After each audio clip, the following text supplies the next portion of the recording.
Good morning everyone, welcome to knowledge account. আমরা দেখব 26 ফেব্রুয়ারি 2025 daily current affairs, তার সাথে সাথে রিলেটেড স্ট্র্যাটেজিক এগুলো। তোমাদের আজকে ডেলি কারেন্ট অ্যাফেয়ার্সের পর ম্যাথের ক্লাস হবে 9টার সময়। ইংলিশ কেস স্টাডিতে তোমাদের আজকে অফ থাকবে। স্ট্যাটিক জিকে বাউন্সার তোমাদের 10টা 30 থেকে যেমন হয় তেমনই হবে। ডাব্লিউবিপি জিকে বুস্টারও কেস স্টাডিতে যেমন হয় তেমন হবে। আর রেলের ক্লাস তোমাদের আজকে 7টা থেকে যেরকম করাচ্ছিলাম সেরকমই কন্টিনিউ হবে। টেলিগ্রাম চ্যানেলে একটু যুক্ত হয়ে যাও যারা যারা ইউটিউব থেকে ঠিকঠাক নোটিফিকেশান পাচ্ছ না, যাতে তোমরা টেলিগ্রাম থেকে নোটিফিকেশান পেয়ে ক্লাসগুলোকে অ্যাটেন্ড করতে পারো, তার জন্য অবশ্যই টেলিগ্রামে যুক্ত হয়ে যাবে। টেলিগ্রামে গিয়ে সার্চ করে নেবে নলেজ অ্যাকাউন্ট অফিসিয়াল, সেখান থেকে গিয়ে জয়েন করে নেবে। কেমন? চলো, প্রথম প্রশ্ন কি, কোন রাজ্যে রানী লক্ষ্মীবাঈ স্কুটি যোজনা চালু হয়েছে? রানী লক্ষ্মীবাঈ স্কুটি যোজনা এটা কোথায় চালু হয়েছে? উত্তরপ্রদেশে। একটু ডিটেলস দেখি। উচ্চশিক্ষায় মেয়েদেরকে আরও উৎসাহিত করে তুলতে রাজ্য সরকার রানী লক্ষ্মীবাঈ স্কুটি যোজনাটা স্টার্ট করছে। এই প্রকল্পের আওতায় রাজ্যের প্রত্যেক মেধাবী ছাত্রীদের বিনামূল্যে স্কুটি প্রদান করা হবে। 400 কোটি টাকা বরাদ্দ করা হয়েছে এটার জন্য।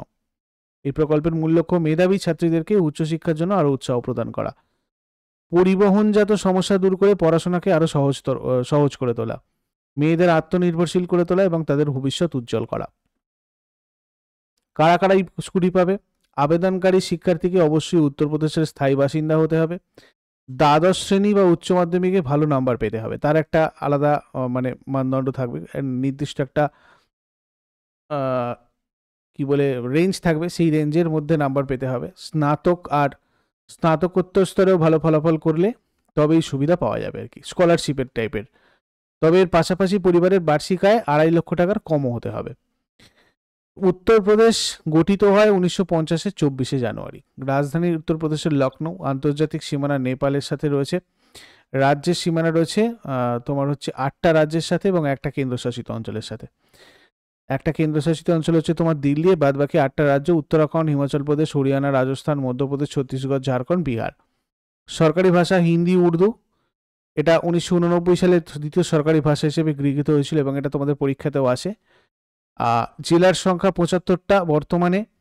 বিধানসভার সিট 403টে, সব থেকে বেশি। লেজিসলেটিভ কাউন্সিল হচ্ছে 100টা, মানে এখানে অ্যাকচুয়ালি তোমার বিধান পরিষদ রয়েছে। রাজ্যসভার 31টা আসন, লোকসভার 80টা আসন। High court Allahabad high court. প্রথম রাজ্যপাল সরোজিনী নাইডু ছিলেন ভারতের মানে কোনো একটা অঙ্গরাজ্যের প্রথম মহিলা গভর্নর। এবং বর্তমান রাজ্যপাল রয়েছেন আনন্দীবেন প্যাটেল। প্রথম মুখ্যমন্ত্রী গোবিন্দ বল্লভ পান্ত ছিলেন, বর্তমান মুখ্যমন্ত্রী রয়েছেন যোগী আদিত্যনাথ। স্টেট অ্যানিম্যাল বরা সিংহ, স্টেট বার্ড সরোজ ক্রেন, স্টেট ট্রি অশোকা। জনসংখ্যার দিক থেকে বৃহত্তম রাজ্য হচ্ছে উত্তরপ্রদেশ। এটা দেশের সর্বাধিক সংখ্যক জেলাও এখানে রয়েছে 75টা। আধুনিক উত্তরপ্রদেশ রাজ্য ব্রিটিশদের দ্বারা 1 এপ্রিল 1937-এ ইউনাইটেড প্রদেশ হিসাবে তৈরি করা হয়েছিল।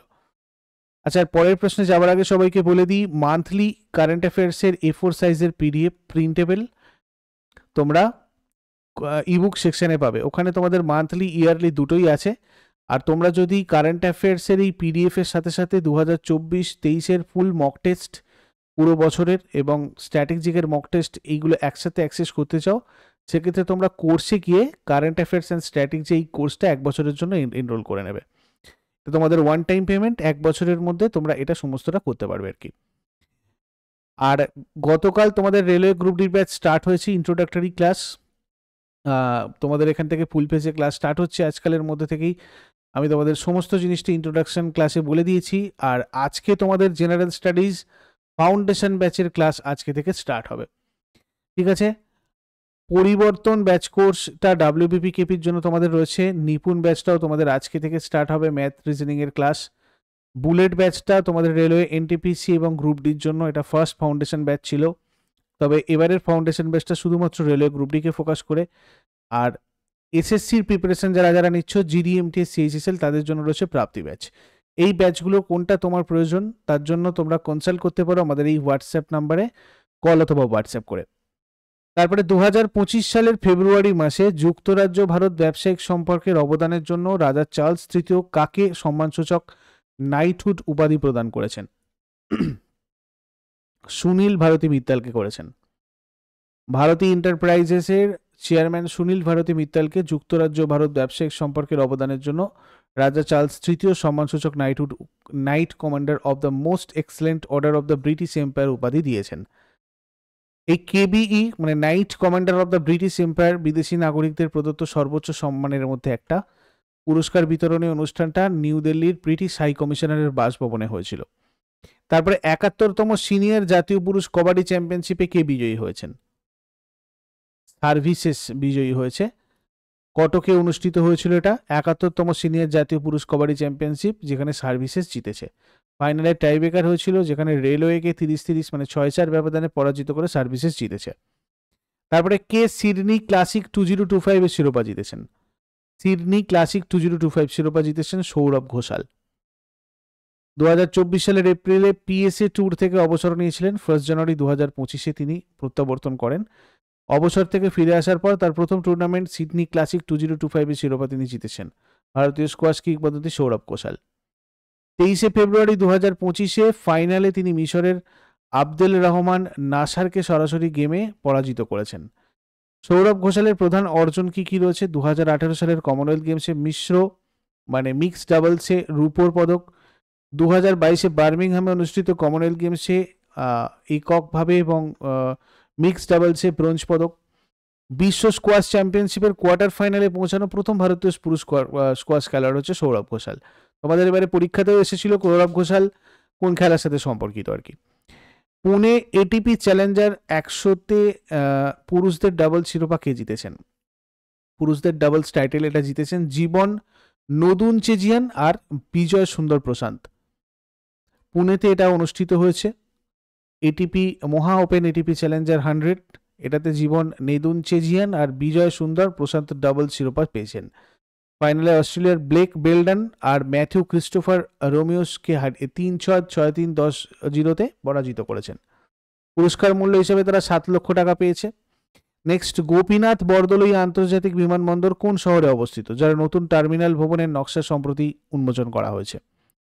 এটা একটা নিউজে রয়েছে, তোমরা এটা করে যেতে পারো। এটা যেহেতু আর কি নিউজে রয়েছে, আন্তর্জাতিক বিমানবন্দরটা কোথায় রয়েছে? এটা রয়েছে গুয়াহাটিতে। এটা এই যে নতুন যে বললাম নতুন টার্মিনাল ভবনের নকশা, এটা 2025 গুয়াহাটিতে মানে উন্মোচন করেছেন প্রধানমন্ত্রী নরেন্দ্র মোদী 24 ফেব্রুয়ারি। এই টার্মিনালটা 2025 শেষে চালু হবে। The business leader of the year অ্যাওয়ার্ডসের 23তম সংস্করণে কে সিইও অব দ্য ইয়ার অ্যাওয়ার্ডে ভূষিত হয়েছেন? সিইও অব দ্য ইয়ার অ্যাওয়ার্ডে ভূষিত হয়েছেন সমীর কানোদিয়া। লুমিনা ডেটামেটিক্সের এমডি আর CEO Samir Kanodia the business leader of the year অ্যাওয়ার্ডের 23তম সংস্করণে সিইও অব দ্য ইয়ার অ্যাওয়ার্ডে ভূষিত হয়েছেন। মুম্বাইয়ের তাজল্যান্ডস এন্ডে এই পুরস্কার বিতরণ অনুষ্ঠানটা মানে অনুষ্ঠিত হয়।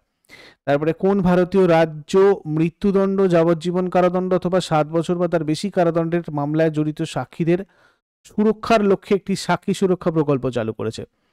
তো দেখো, এটা করেছে হচ্ছে হরিয়ানা।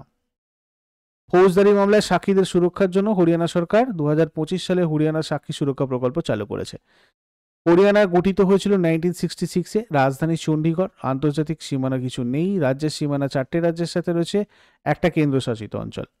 নিউ দিল্লি হচ্ছে কেন্দ্রশাসিত। এদিকে রাজস্থান, হিমাচল প্রদেশ, উত্তরপ্রদেশ, এখানে একটা তোমার হচ্ছে 2টো অ্যান্ড 3টের সাথে, আর এখানে তোমার একটা রয়েছে, এই 4টের সাথে রয়েছে। ঠিক আছে, তার সাথে তোমার পাঞ্জাবটা হবে আর কি। জেলার সংখ্যা টোটাল 22টা, সরকারি ভাষা হিন্দি। বিধানসভার 90টা আসন, রাজ্যসভার 5টা আসন, লোকসভার 10টা আসন। হাইকোর্ট হচ্ছে পাঞ্জাব আর হরিয়ানা হাইকোর্ট। প্রথম রাজ্যপাল ধরমবীর, বর্তমান রাজ্যপাল বন্দারু দত্তাত্রেয়, মুখ্যমন্ত্রী বিডি শর্মা প্রথম, আর বর্তমান মুখ্যমন্ত্রী Nayab Singh Saini. State animal black buck, state bird black francolin, state bird black francolin. আচ্ছা, এটা ডবল রিপিট হয়েছে। State tree peepal. তারপরে কোন রাজ্য সরকার সম্প্রতি একটি সৌর প্রকল্পের জন্য solar energy corporation of India লিমিটেডের সাথে একটি চুক্তি স্বাক্ষর করেছে? Madhya Pradesh. Solar energy corporation of India limited ধারে 200 মেগাওয়াট সৌর প্রকল্প এবং রাজ্যে একটা 1000 megawatt battery energy storage system বিকাশের জন্য মানে ডেভেলপের জন্য মধ্যপ্রদেশ সরকারের সাথে একটা মেমোরেন্ডাম অফ আন্ডারস্ট্যান্ডিং স্বাক্ষর করেছে। এই চুক্তিটা 24 থেকে 25 ফেব্রুয়ারি 2025 পর্যন্ত ভোপালে অনুষ্ঠিত গ্লোবাল ইনভেস্টর সামিট 2025-এর সময় আনুষ্ঠানিকভাবে রূপান্তরিত হয়েছিল। মধ্যপ্রদেশ গঠিত হয় 1956-এর 1 নভেম্বর। রাজধানী ভোপাল। কোনো আন্তর্জাতিক সীমানা নেই। 5টা রাজ্যের সাথে সীমানা রয়েছে: ইউপি, মহারাষ্ট্র, ছত্তিশগড়, গুজরাট এবং রাজস্থান। জেলার সংখ্যা 53টা। সরকারি ভাষা হিন্দি। বিধানসভার 230টা আসন রয়েছে, রাজ্যসভার 11টা আসন, লোকসভার 29টা আসন। হাইকোর্ট হচ্ছে মধ্যপ্রদেশ হাইকোর্ট জবলপুরে। প্রথম রাজ্যপাল বি পট্টবী সীতারামাইয়া, বর্তমান রাজ্যপাল মঙ্গভাই চাগানভাই প্যাটেল। প্রথম মুখ্যমন্ত্রী রবিশঙ্কর শুক্লা, বর্তমান মুখ্যমন্ত্রী doctor Mohan Yadav. State animal বড়া সিংহ, state bird Indian paradise flycatcher, state tree banyan. তারপর ভারতের কোন উপকূলীয় রাজ্যে 21 থেকে 22 ফেব্রুয়ারি 2025 তারিখে সাগর কবচ অনুশীলন করা হয়েছিল? মানে এটা একটা এক্সারসাইজ, এটা করা হয়েছিল কোথায়? পশ্চিমবঙ্গের উপকূলীয় রাজ্যে, অ্যাকচুয়ালি মানে পশ্চিমবঙ্গে করা হয়েছে আর কি। সাগর কবচ ভারতীয় উপকূলরক্ষী বাহিনী দ্বারা অর্গানাইজ করা একখানা ইভেন্ট। 21 to 22 ফেব্রুয়ারি 2025 এটা হয়েছে। পশ্চিমবঙ্গের 158 কিলোমিটার দীর্ঘ উপকূল রেখা বরাবর একটা দুদিনের উপকূলীয় নিরাপত্তা মহড়া। এর লক্ষ্য ছিল বিভিন্ন হুমকির জন্য প্রক্রিয়া পরীক্ষা করা আর একাধিক সামুদ্রিক নিরাপত্তা সংস্থার মধ্যে সমন্বয় বাড়ানো। আগের দিনের হোমওয়ার্কগুলো একবার দেখে নিই আমরা। রাজ্য মানবাধিকার কমিশনের সভাপতি এবং সদস্যগণ কার দ্বারা নিযুক্ত হন? এর উত্তর হয়ে যাবে রাজ্যপাল। আর অগ্নিবীণা কাব্যটা রচনা করেছেন কাজী নজরুল ইসলাম। আর আজকে তোমাদের জন্য কোয়েশ্চেন্স থাকবে: সূর্য মন্দির কোথায় অবস্থিত আর বদ্রীনাথ মন্দির কোথায় অবস্থিত? শেষকালে কমেন্টে জানাও। চট করে আগের দিনেরগুলো কুইক রিভাইজ করে নেব। যারা লাইভে রয়েছে অ্যান্সার করো। 25 ফেব্রুয়ারি 2025 এর কোয়েশ্চেন্স কি ছিল? কোন ফুটবল ক্লাব 2024-25 সালে ইন্ডিয়ান সুপার লিগ বিজয়ী শিরোপা জিতেছে? অর্থাৎ ইন্ডিয়ান সুপার লিগ 2024-25 কোন ফুটবল ক্লাব জিতেছে? Mohun Bagan super giant. 2025 সালের ফেব্রুয়ারিতে প্রধানমন্ত্রী নরেন্দ্র মোদীর দ্বিতীয় প্রিন্সিপাল সেক্রেটারি হিসাবে কাকে নিযুক্ত করা হয়েছে? শক্তিকান্ত দাস। একদিনের আন্তর্জাতিক ক্রিকেটের দ্রুততম 14,000 রানের রেকর্ডটা কার দখলে? বিরাট কোহলি। বিরাট কোহলি ফিল্ডার হিসেবে একদিনের আন্তর্জাতিকে সর্বাধিক ক্যাচ নেওয়ার জন্য কোন ভারতীয় খেলোয়াড়ের রেকর্ড ভেঙেছেন? মোহাম্মদ আজহারউদ্দিন। আর্থিক সাক্ষরতা সপ্তাহ কে চালু করেন? Reserve bank of India. মধ্যপ্রদেশে গ্লোবাল ইনভেস্টর সামিট 2025 কোথায় আয়োজিত হচ্ছে? ভোপাল। বিশ্ব সামাজিক ন্যায় দিবস পালন করা হয় কবে? 20 February. Bageshwar Dham medical and science research institute কোথায় নির্মিত হচ্ছে? ছতারপুর, মধ্যপ্রদেশ। জম্মুতে দুদিনের জাতীয় স্টার্টআপ উৎসব 2025 কোন প্রতিষ্ঠানে আয়োজন করা হয়েছিল? মানে কোন প্রতিষ্ঠান এটা আয়োজন করেছিল? CSIR IIIM। 2025 এর শিল্প পার্ক আর সবুজ শক্তি নীতি কোন রাজ্য অনুমোদন করেছে? আসাম। এগুলো ছিল আগের দিনের কোয়েশ্চেন। ইউজফুল বলে মনে হলে লাইক করো, শেয়ার করো, কমেন্ট করে ফিডব্যাক জানাও। আর প্রতিদিন সকাল 6টার সময় ডেইলি কারেন্ট অ্যাফেয়ার্সের আপডেটের জন্য নলেজ অ্যাকাউন্টকে সাবস্ক্রাইব করে বেল আইকন প্রেস করে অলে ক্লিক করে নাও। Thank you so much. Take care. Have a great day.